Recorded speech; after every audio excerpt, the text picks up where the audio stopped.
Present by Lavkesh के video. सुना काये बतावा ले ला बता औ मौहा की लाटा कोयलार भाजी औ ऐसे? चटूरा चल भागी मोर जवारा हाँ बोलो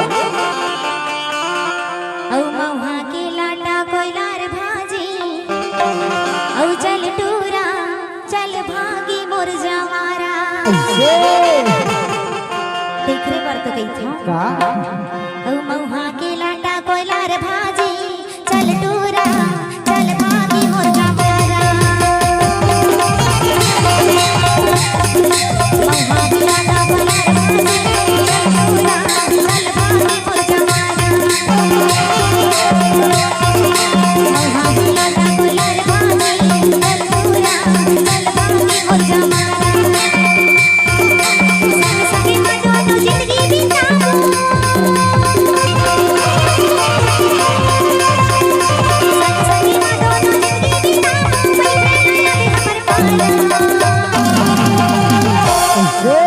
डीजे लवकेश।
DJ लवकेश आपका हार्दिक स्वागत करता है।